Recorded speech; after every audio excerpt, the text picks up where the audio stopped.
Welcome and thank you for stopping by Sheila's Audiobooks, and I am Sheila.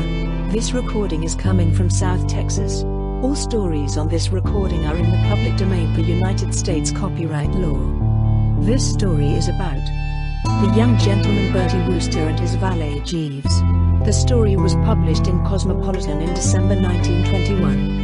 Bertie's friend Bingo Little wants to marry a waitress, and asks for help from Bertie and Jeeves to get his uncle to approve of her. Jeeves suggests a plan involving romance novels.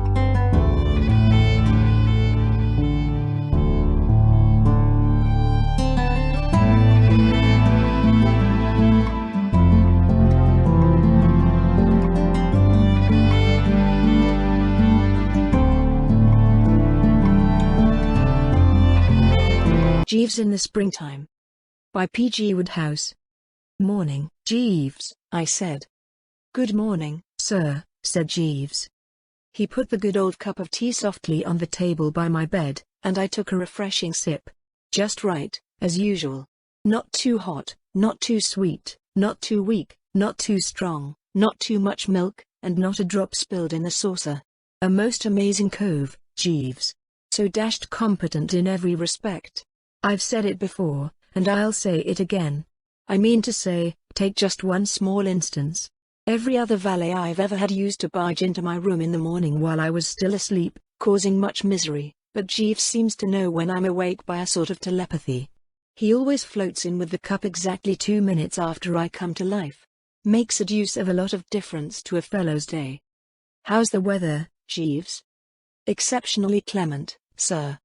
Anything in the papers? Some slight friction threatening in the Balkans, sir. Otherwise, nothing. I say, Jeeves, a man I met at the club last night told me to put my shirt on privateer for the 2 o'clock race this afternoon. How about it? I should not advocate it, sir. The stable is not sanguine. That was enough for me. Jeeves knows. How, I couldn't say, but he knows.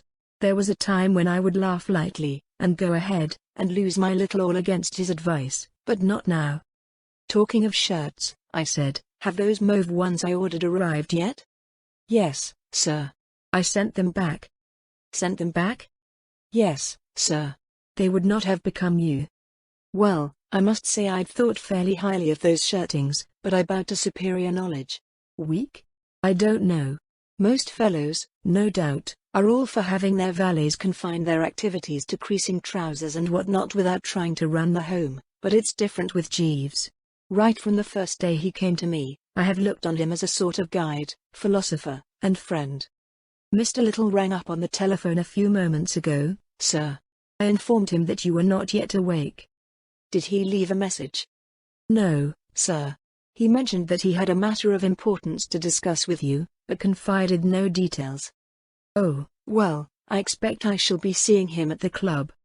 No doubt, sir. I wasn't what you might call in a fever of impatience. Bingo Little is a chap I was at school with, and we see a lot of each other still. He's the nephew of old Mortimer Little, who retired from business recently with a goodish pile. You've probably heard of Little's liniment. It limbers up the legs. Bingo biffs about London on a pretty comfortable allowance given him by his uncle, and leads on the whole a fairly unclouded life. It wasn't likely that anything which he described as a matter of importance would turn out to be really so frightfully important. I took it that he had discovered some new brand of cigarette which he wanted me to try or something like that, and didn't spoil my breakfast by worrying. After breakfast I lit a cigarette and went to the open window to inspect the day. It certainly was one of the best and brightest. Jeeves, I said. Sir? Said Jeeves. He had been clearing away the breakfast things, but at the sound of the young master's voice cheesed it courteously. You were absolutely right about the weather. It is a juicy morning. Decidedly, sir. Spring and all that. Yes, sir.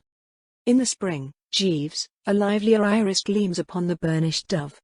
So I have been informed, sir. Right-ho. Then bring me my wanche, my yellowest shoes, and the old green Homburg. I'm going into the park to do pastoral dances. I don't know if you know that sort of feeling you get on these days round about the end of April and the beginning of May, when the skies are light blue, with cotton wool clouds, and there's a bit of a breeze blowing from the west. Kind of uplifted feeling. Romantic, if you know what I mean. I'm not much of a ladies' man, but on this particular morning it seemed to me that what I really wanted was some charming girl to buzz up and ask me to save her from assassins or something. So that it was a bit of an anticlimax when I merely ran into young Bingo Little, looking perfectly foul in a crimson satin tie decorated with horseshoes. "Hello, Bertie," said Bingo. "My God, man," I gargled. "The cravat. The gent's neckwear. Why? For what reason?" "Oh, the tie?" He blushed. I was given it." He seemed embarrassed, so I dropped the subject. We toddled along a bit, and sat down on a couple of chairs by the Serpentine. "Jeeves tells me you want to talk to me about something," I said. "Eh?" said Bingo, with a start. "Oh yes, yes, yes." I waited for him to unleash the topic of the day, but he didn't seem to want to get going. Conversation languished. He stared straight ahead of him in a glassy sort of manner. "I say, Bertie," he said, after a pause of about an hour and a quarter. "Hello. Do you like the name Mabel?" "No. No? No. You don't think there's a kind of music in the word, like the wind rustling gently through the treetops?" "No." He seemed disappointed for a moment, then cheered up. "Of course, you wouldn't. You always were a fat-headed worm without any soul, weren't you?" "Just as you say. Who is she? Tell me all." For I realized now that poor old Bingo was going through it once again. Ever since I have known him and we were at school together, he has been perpetually falling in love with someone, generally in the spring, which seems to act on him like magic. At school he had the finest collection of actresses' photographs of anyone of his time, and at Oxford his romantic nature was a byword. "You'd better come along and meet her at lunch," he said, looking at his watch. "A ripe suggestion," I said. "Where are you meeting her? At the Ritz?" "Near the Ritz." He was geographically accurate. About 50 yards east of the Ritz there is one of those blighted tea and bun shops you see dotted about all over London, and into this, if you'll believe me, young Bingo dived like a homing rabbit, and before I had time to say a word we were wedged in at a table, on the brink of a silent pool of coffee left there by an early luncher. I'm bound to say I couldn't quite follow the development of the scenario. Bingo, while not absolutely rolling in the stuff, has always had a fair amount of the ready. Apart from what he got from his uncle, I knew that he had finished up the jumping season well on the right side of the ledger. Why, then, was he lunching the girl at this godforsaken eatery? It couldn't be because he was hard up. Just then the waitress arrived. Rather a pretty girl. "Aren't we going to wait?" I started to say to Bingo, thinking it somewhat thick that, in addition to asking a girl to lunch with him in a place like this, he should fling himself on the foodstuffs before she turned up, when I caught sight of his face, and stopped. The man was goggling. His entire map was suffused with a rich blush. He looked like the soul's awakening done in pink. "Hello, Mabel," he said, with a sort of gulp. "Hello," said the girl. "Mabel," said Bingo, "this is Bertie Wooster, a pal of mine." "Pleased to meet you," she said. "Nice morning." "Fine," I said. "You see I'm wearing the tie," said Bingo. "It suits you beautiful," said the girl. Personally, if anyone had told me that a tie like that suited me, I should have risen and struck them on the mazzard, regardless of their age and sex, but poor old Bingo simply got all flustered with gratification, and smirked in the most gruesome manner. "Well, what's it going to be today?" asked the girl, introducing the business touch into the conversation. Bingo studied the menu devoutly. "I'll have a cup of cocoa, cold veal and ham pie, slice of fruit cake, and a macaroon." "Same for you, Bertie?" I gazed at the man, revolted. That he could have been a pal of mine all these years and think me capable of insulting the old turn with this sort of stuff cut me to the quick. "Or how about a bit of hot steak pudding, with a sparkling limado to wash it down?" said Bingo. "You know, the way love can change a fellow is really frightful to contemplate." This chappie before me, who spoke in that absolutely careless way of macaroons and limado, was the man I had seen in happier days telling the head waiter at Claridge's exactly how he wanted the chef to prepare the Solfrito Gourmet aux Champignons, and saying he would jolly well sling it back if it wasn't just right. Ghastly. Ghastly. A roll and butter and a small coffee seemed the only things on the list that hadn't been specially prepared by the nastier-minded members of the Borgia family for people they had a particular grudge against, so I chose them, and Mabel hopped it. "Well?" said Bingo rapturously. I took it that he wanted my opinion of the female poisoner who had just left us. Very nice, I said. He seemed dissatisfied. You don't think she's the most wonderful girl you ever saw? He said wistfully. Oh, absolutely, I said, to appease the blighter. Where did you meet her? At a subscription dance at Camberwell. What on earth were you doing at a subscription dance at Camberwell? Your man Jeeves asked me if I would buy a couple of tickets. It was in aid of some charity or other. Jeeves? I didn't know he went in for that sort of thing. Well, I suppose he has to relax a bit every now and then. Anyway, he was there, swinging a dashed efficient shoe. I hadn't meant to go at first, but I turned up for a lark. Oh, Bertie, think what I might have missed. What might you have missed? I asked, the old lemon being slightly clouded. Mabel, you chump. If I hadn't gone I shouldn't have met Mabel. Oh, ah. At this point Bingo fell into a species of trance, and only came out of it to wrap himself round the pie and macaroon. Bertie, he said, I want your advice. Carry on. At least, not your advice, because that wouldn't be much good to anybody. I mean, you're a pretty consummate old ass, aren't you? Not that I want to hurt your feelings, of course. No, I see that. What I wish you would do is to put the whole thing to that fellow Jeeves of yours, and see what he suggests. You've often told me that he has helped other pals of yours out of messes. From what you tell me, he's by way of being the brains of the family. He's never let me down yet. Then put my case to him. What case? My problem. What problem? Why, you poor fish, my uncle, of course. What do you think my uncle's going to say to all this? If I sprang it on him cold, he'd tie himself in knots on the hearthrug. One of these emotional Johnnies, eh? Somehow or other his mind has got to be prepared to receive the news. But how? Ask. That's a lot of help, but you see, I'm pretty well dependent on the old boy. If he cut off my allowance, I should be very much in the soup. So you put the whole binge to Jeeves and see if he can't scare up a happy ending somehow. Tell him my future is in his hands, and that, if the wedding bells ring out, he can rely on me, even unto half my kingdom. Well, call it 10 quid. Jeeves would exert himself with 10 quid on the horizon. What? Undoubtedly, I said. I wasn't in the least surprised at Bingo wanting to lug Jeeves into his private affairs like this.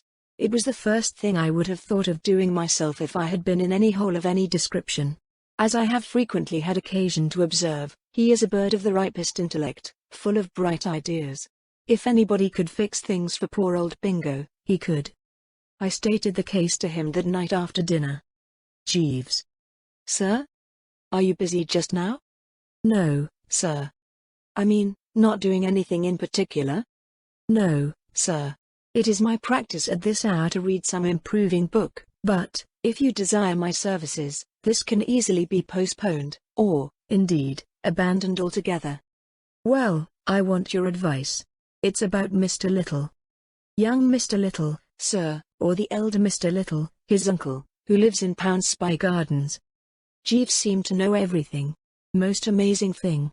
I'd been pally with Bingo practically all my life, and yet I didn't remember ever having heard that his uncle lived anywhere in particular. How did you know he lived in Poundspy Gardens? I said. I am on terms of some intimacy with the elder Mr. Little's cook, sir. In fact, there is an understanding. I'm bound to say that this gave me a bit of a start. Somehow I'd never thought of Jeeves going in for that sort of thing. Do you mean you're engaged? It may be said to amount to that, sir. Well. She is a remarkably excellent cook, sir, said Jeeves, as though he felt called on to give some explanation. What was it you wished to ask me about Mr. Little? I sprang the details on him. And that's how the matter stands, Jeeves, I said. I think we ought to rally round a trifle and help poor old Bingo put the thing through. Tell me about old Mr. Little. What sort of a chap is he? A somewhat curious character, sir. Since retiring from business he has become a great recluse, and now devotes himself almost entirely to the pleasures of the table. Greedy hog, you mean? I would not, perhaps, take the liberty of describing him in precisely those terms, sir. He is what is usually called a gourmet. very particular about what he eats, and for that reason sets a high value on Miss Watson's services." "The cook?" "Yes, sir."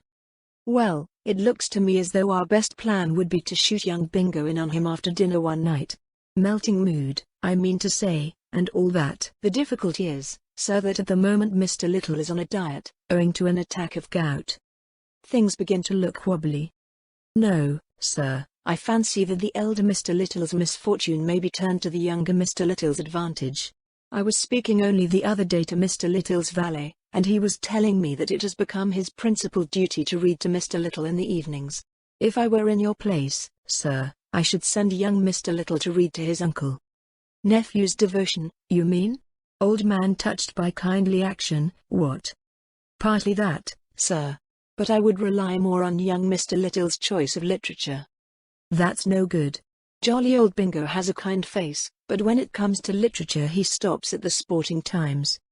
"That difficulty may be overcome.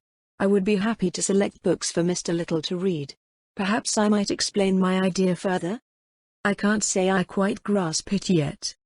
"The method which I advocate is what, I believe, the advertisers call direct suggestion, sir, consisting as it does of driving an idea home by constant repetition. You may have had experience of the system?" "You mean they keep on telling you that some soap or other is the best, and after a bit you come under the influence and charge round the corner and buy a cake?" "Exactly, sir. The same method was the basis of all the most valuable propaganda during the recent war. I see no reason why it should not be adopted to bring about the desired result with regard to the subject's views on class distinctions. If young Mr. Little were to read day after day to his uncle a series of narratives in which marriage with young persons of an inferior social status was held up as both feasible and admirable, I fancy it would prepare the elder Mr. Little's mind for the reception of the information that his nephew wishes to marry a waitress in a tea shop." "Are there any books of that sort nowadays? The only ones I ever see mentioned in the papers are about married couples who find life grey, and can't stick each other at any price." "Yes, sir. There are a great many, neglected by the reviewers but widely read. You have never encountered All for Love, by Rosie M. Banks?" "No." "Nor Red Summer Rose, by the same author?" "No." "I have an aunt, sir, who owns an almost complete set of Rosie M. Banks. I could easily borrow as many volumes as young Mr. Little might require. They make very light, attractive reading." "Well, it's worth trying. I should certainly recommend the scheme, sir." "All right, then. Toddle round to your aunt's tomorrow and grab a couple of the fruitiest. We can but have a dash at it." "Precisely, sir." Bingo reported 3 days later that Rosie M. Banks was the goods and beyond a question the stuff to give the troops. Old Little had jibbed somewhat at first at the proposed change of literary diet, he not being much of a lad for fiction and having stuck hitherto exclusively to the heavier monthly reviews. But Bingo had got chapter 1 of All for Love past his guard before he knew what was happening, and after that there was nothing to it. Since then they had finished a Red Summer Rose, Madcap Myrtle and Only a Factory Girl, and were halfway through The Courtship of Lord Strathmillick. Bingo told me all this in a husky voice over an egg beaten up in sherry. The only blot on the thing from his point of view was that it wasn't doing a bit of good to the old vocal cords, which were beginning to show signs of cracking under the strain. He had been looking his symptoms up in a medical dictionary, and he thought he had got clergyman's throat. But against this you had to set the fact that he was making an undoubted hit in the right quarter, and also that after the evening's reading he always stayed on to dinner, and, from what he told me, the dinners turned out by Old Little's cook had to be tasted to be believed. There were tears in the old blighter's eyes as he got on the subject of the clear soup. I suppose to a fellow who for weeks had been tackling macaroons and limado it must have been like heaven. Old Little wasn't able to give any practical assistance at these banquets, but Bingo said that he came to the table and had his whack of arrowroot, and sniffed the dishes, and told stories of entrees he had had in the past, and sketched out scenarios of what he was going to do to the bill of fare in the future, when the doctor put him in shape, so I suppose he enjoyed himself, too, in a way. Anyhow, things seemed to be buzzing along quite satisfactorily, and Bingo said he had got an idea which, he thought, was going to clinch the thing. He wouldn't tell me what it was, but he said it was a pippin. "We make progress, Jeeves," I said. "That is very satisfactory, sir." Mr. Little tells me that when he came to the big scene in Only a Factory Girl, his uncle gulped like a stricken bull pup. Indeed, sir? Where Lord Claude takes the girl in his arms, you know, and says, I am familiar with the passage, sir. It is distinctly moving. It was a great favorite of my aunt's. I think we're on the right track. It would seem so, sir. In fact, this looks like being another of your successes. I've always said, and I always shall say, that for sheer brain, Jeeves, you stand alone. All the other great thinkers of the age are simply in the crowd, watching you go by. Thank you very much, sir. I endeavor to give satisfaction. About a week after this, Bingo blew in with the news that his uncle's gout had ceased to trouble him and that on the morrow he would be back at the old stand working away with knife and fork as before. And, by the way, said Bingo, he wants you to lunch with him tomorrow. Me? Why me?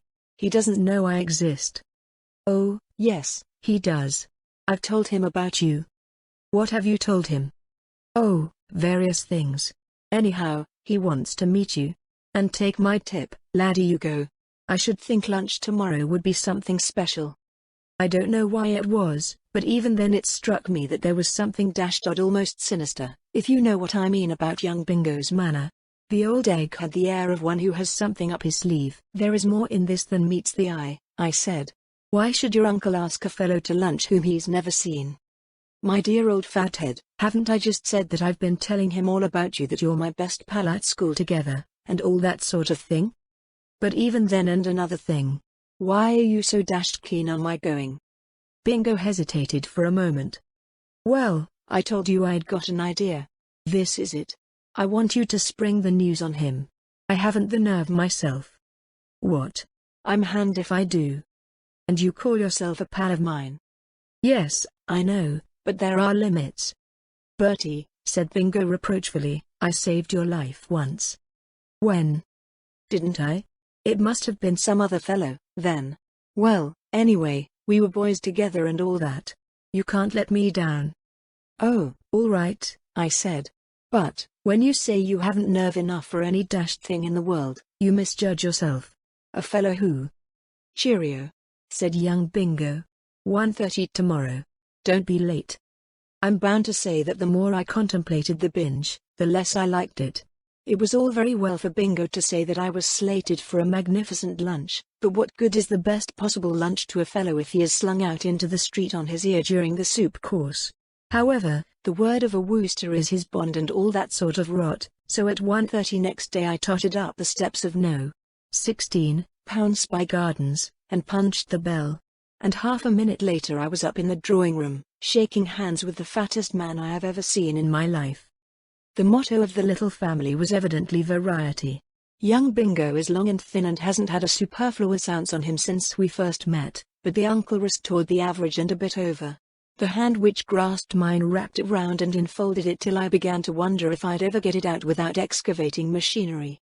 Mr. Wooster, I am gratified, I am proud, I am honored. It seemed to me that young Bingo must have boosted me to some purpose. Oh, I said. He stepped back a bit, still hanging on to the good right hand. You are very young to have accomplished so much. I couldn't follow the train of thought. The family, especially my Aunt Agatha, who has savaged me incessantly from childhood up, have always rather made a point of the fact that mine is a wasted life, and that, since I won the prize at my first school for the best collection of wild flowers made during the summer holidays, I haven't done a damn thing to land me on the nation's scroll of fame. I was wondering if he couldn't have got me mixed up with someone else, when the telephone bell rang outside in the hall, and the maid came in to say that I was wanted. I buzzed down, and found it was young Bingo. Hello, said young Bingo. So you've got there? Good man. I knew I could rely on you. I say, old crumpet, did my uncle seem pleased to see you? Absolutely all over me. I can't make it out. Oh, that's all right. I just rang up to explain. The fact is, old man, I know you won't mind, but I told him that you were the author of those books I've been reading to him. What? Yes, I said that Rosie M. Banks was your pen name, and you didn't want it generally known, because you were a modest, retiring sort of chap. He'll listen to you now. Absolutely hang on your words. A brightish idea, what? I doubt if Jeeves in person could have thought up a better one than that. Well, pitch it strong, old lad, and keep steadily before you the fact that I must have my allowance raised. I can't possibly marry on what I've got now. If this film is to end with the slow fade out on the embrace, at least double is indicated. Well, that's that. Cheerio. And he rang off. At that moment the gong sounded, and the genial host came tumbling downstairs like the delivery of a ton of coals. I always look back to that lunch with a sort of aching regret. It was the lunch of a lifetime, and I wasn't in a fit state to appreciate it. Subconsciously, if you know what I mean, I could see it was pretty special, but I had got the wind up to such a frightful extent over the ghastly situation in which young Bingo had landed me that its deeper meaning never really penetrated. Most of the time I might have been eating sawdust for all the good it did me. Old Little struck the literary note right from the start. My nephew has probably told you that I have been making a close study of your books of late? He began. Yes. He did mention it. How did you like the bally things? He gazed reverently at me. Mr. Wooster, I am not ashamed to say that the tears came into my eyes as I listened to them. It amazes me that a man as young as you can have been able to plumb human nature so surely to its depths, to play with so unerring a hand on the quivering heartstrings of your reader, to write novels so true, so human, so moving, so vital. Oh, it's just a knack, I said. The good old persp was bedewing my forehead by this time in a pretty lavish manner. I don't know when I've been so rattled. Do you find the room a trifle warm? Oh, no, rather not. Just right. Then it's the pepper. If my cook has a fault which I am not prepared to admit, it is that she is inclined to stress the pepper a trifle in her made dishes. By the way, do you like her cooking? I was so relieved that we had got off the subject of my literary output that I shouted approval in a ringing baritone. I am delighted to hear it, Mr. Wooster. I may be prejudiced, but to my mind that woman is a genius. Absolutely, I said. She has been with me 7 years, and in all that time I have not known her guilty of a single lapse from the highest standard. Except once, in the winter of 1917, when a purist might have condemned a certain mayonnaise of hers as lacking in creaminess. But one must make allowances. There had been several air raids about that time, and no doubt the poor woman was shaken. But nothing is perfect in this world, Mr. Wooster, and I have had my cross to bear. For 7 years I have lived in constant apprehension lest some evilly disposed person might lure her from my employment.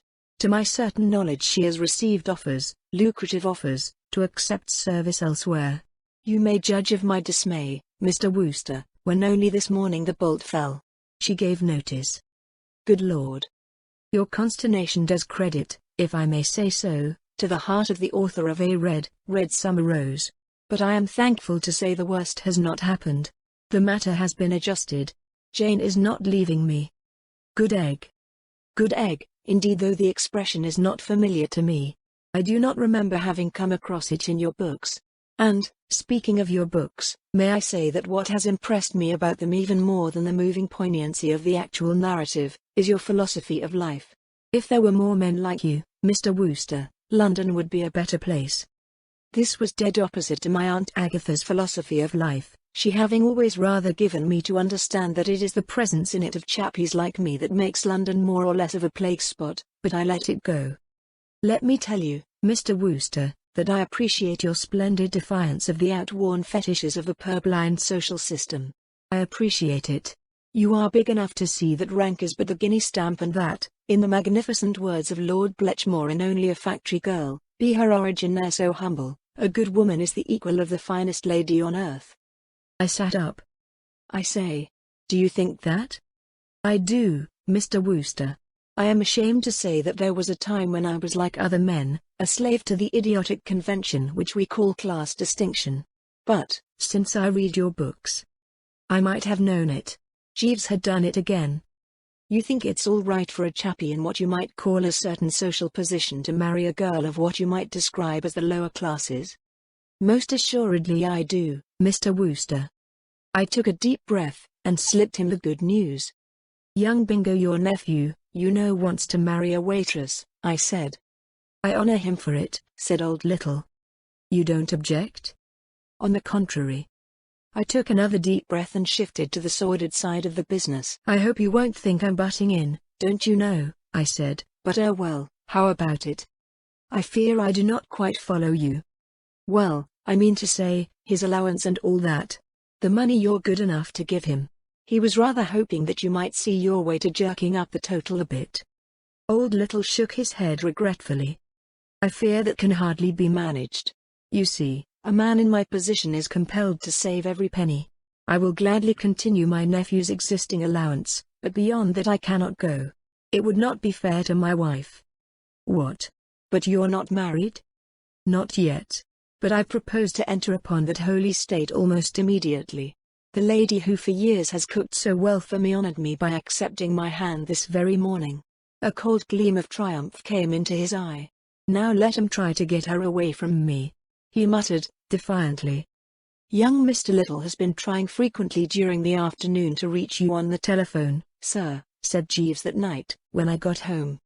I'll bet he has, I said. I had sent poor old Bingo an outline of the situation by messenger boy shortly after lunch. He seemed a trifle agitated.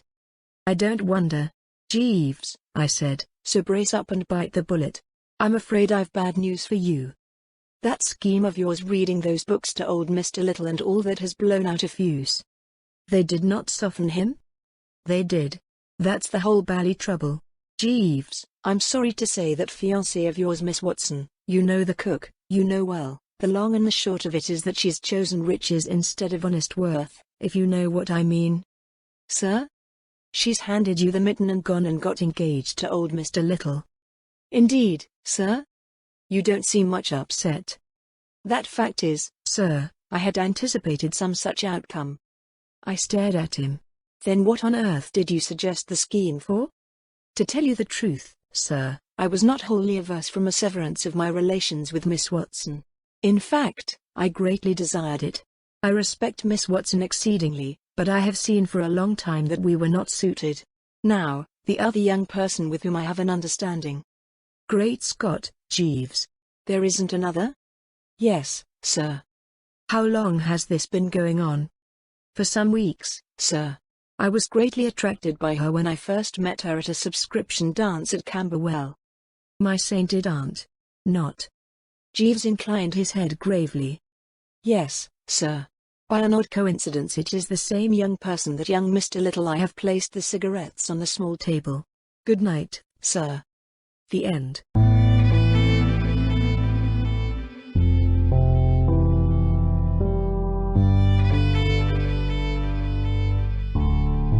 Thank you for listening to today's episode. I really hoped you enjoyed it.